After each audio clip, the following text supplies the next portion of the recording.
Hello friends. Well, we all know in most of the situations we use first form of verb after to, but there are certain situations when we use ing with verb after to. So what are those situations when we use ing with verb, and what are the situations when we use first form after to? Let's discuss in detail about it. Well, before we go ahead, let's understand why we use first form and why we use ing, and how do we use to in different situations. Well, the first use of to, when we use first form of verb, in grammatical terms it is also called an infinitive. तो जब हम to के बाद में इस infinitive मतलब base form of verb मतलब first form of verb को जब हम लगाते हैं, ये उसका रूल होता है. और जब हम to के बाद इस infinitive को यूज़ करते हैं, सो टू यहाँ पर एक प्रेपोजिशन की तरह यूज़ नहीं होती है. बहुत कंफ्यूज्ड मत होना रूल से, सिर्फ एक समझाने के लिए कि टू के बाद जब हम वर्ब की फर्स्ट फॉर्म का यूज़ करते हैं, तो यहाँ पर टू एक प्रेपोजिशन की तरह यूज़ नहीं होता है.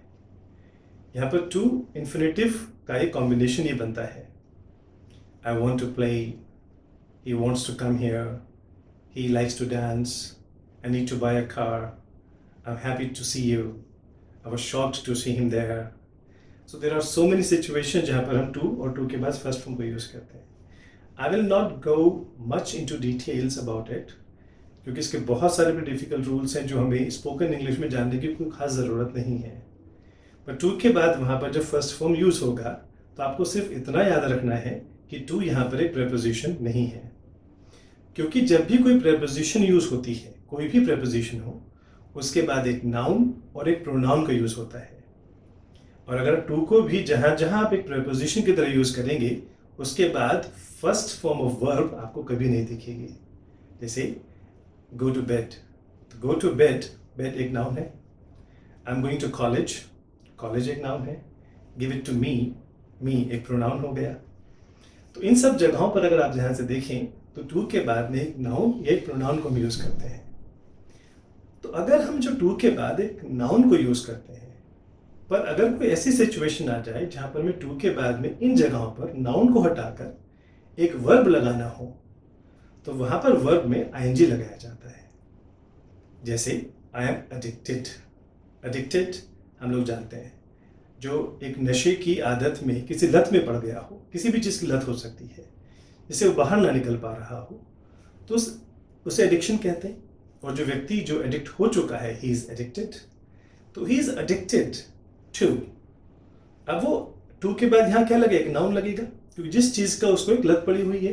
He is addicted to drugs, he is addicted to alcohol, he is addicted to video games. पर अगर मुझे यहाँ पर कोई एक एक्शन लगाना है या कोई वर्ब लगाना है जिसका वो आदी हो चुका है, जैसे उसको सिगरेट पीने की लत पड़ी हुई है, और सिगरेट पीना क्या होता है? स्मोक. अब मैं अगर ये कहूँ he is addicted to smoke, the sentence will be wrong here because to is being used here as a preposition, जहाँ पर हमें अब या तो नाउन लगाना होगा या प्रोनाउन लगाना होगा. और अगर वो नहीं लगा रहे हो तो आप आईएनजी लगाएंगे. he is addicted to smoking. अगर मैंने कहा उसको और वीडियो गेम्स खेलने की लत पड़ी हुई है, तो he is addicted to playing video games. So आपको सिर्फ आईएनजी पर ध्यान रखना होगा. ऐसे बहुत सारी सिचुएशंस होंगी जहाँ पर आप टू के बाद इस तरह इन सिचुएशंस में आईएनजी लगाएंगे. जैसे एक हम अक्सर बोलते हैं, हम कमिटेड. तो एक तो सिर्फ कमिटेड के बाद हम कोई नाउन लगा दें. He is a committed teacher, he is a committed worker, he is a committed doctor. तो कमिटेड है अपने प्रोफेशन के लिए. लेकिन जैसे ही मैं कोई एक्शन लगाऊंगा, जैसे अगर मैंने कहा कि गवर्नमेंट कमिटेड है हर एक यूथ को एम्प्लॉयमेंट प्रोवाइड कराने के लिए, तो गवर्नमेंट इज कमिटेड टू.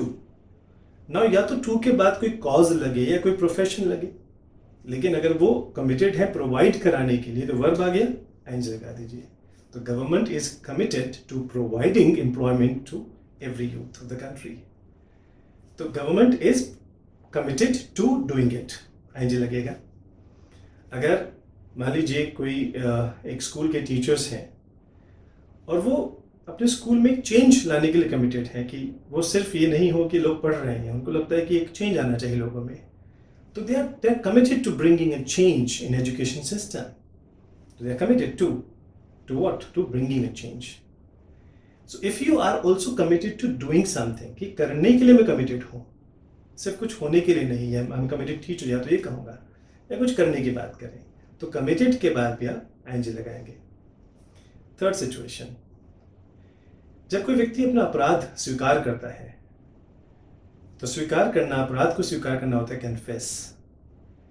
जैसे किसी पर शक था पुलिस को कि उसने मर्डर किया है, जो पूछताछ हुई तो उसने माना कि हाँ उसने मर्डर किया है, तो he confessed to the murder. तो जिस क्राइम के लिए उसने माना, स्वीकार किया अपराध को, तो ही कन्फेस्ड टू मर्डर. लेकिन अगर मैं यहाँ ये कहूँ कि वो उसने कन्फेस किया कि उसने पैसे चुराए, तो he confessed to stealing money. तो उसने कन्फेस किया कि पैसे चुराए, तो he confessed to stealing money. इस बात को चाहो तो मैं एक तरह से और बोल सकता हूँ, he confessed that he stole money. या बट अगर मुझे टू लगाना है तो टू के बाद आईएनजी भी लगाना होगा, और ऐसे भी सेंटेंस के बाद आप देखेंगे न्यूज़पेपर्स वगैरह में. तो he confessed to stealing money, he confessed to murder, he confessed to theft.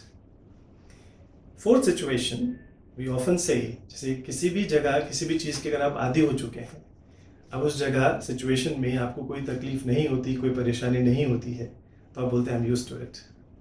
हर इंसान आदी हो चुका होता है किसी माहौल का, सिचुएशंस का. जैसे अक्सर लोग पूछते हैं कि सर ये प्लेयर्स 8 घंटे कैसे खड़े रहते हैं. मैंने कहा सर रोज़ ही खड़े होते हैं, खेलते हैं, आदत है, ट्रेनिंग है.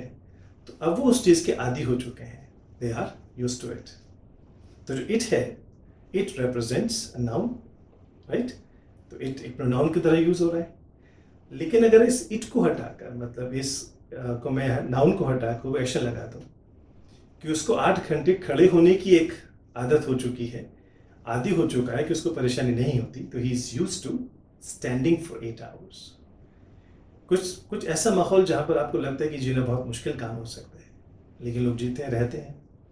और अगर आप उनसे पूछो कि सर आप यहाँ कैसे जी लेते हो, तो I think they will answer the same thing, we are used to living here. जैसे रात में ड्राइविंग हर कोई नहीं कर पाता, but there are some people like truck drivers specially because they are allowed to drive at night. सो उनको कोई समस्या नहीं आती. क्यों? They are used to driving at night. Though in most of the situation we say I am used to it because वो चीज़ पहले ही मेंशन हो चुकी होती है. But if you have to use an action, you have to use ing with that. Next situation, which is again very common, और शायद हर एक मेल में आप उसको पाओगे, जहाँ कोई मेल लिखता है और किसी से रिप्लाई की एक उम्मीद करता है, तो उसमें अक्सर लिखते हैं I am looking forward to, और I look forward to hear from you और हियरिंग फ्रॉम यू. तो बहुत से लोग वहाँ पर गलती से टू हियर फ्रॉम यू लिख देते हैं. उनको लगता है टू है तो फर्स्ट फॉर्म आएगी, पर यहाँ पर नहीं. You look forward to it, यहाँ पर भी एक ऑब्जेक्ट लगता है, कोई नाउन लगता है.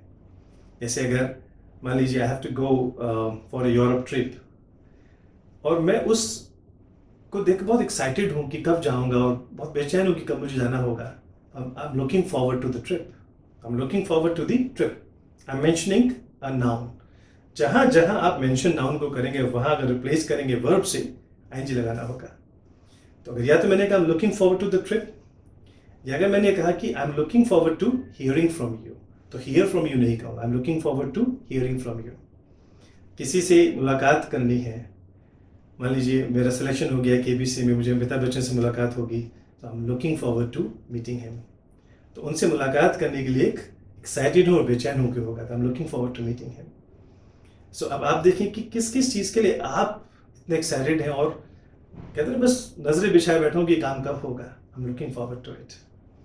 I'm looking forward to clearing my exam. I'm looking forward to getting this job. Are you looking forward to something? Just think about it. तो these are few of the situations जहाँ पर हम to के बाद ing use करेंगे.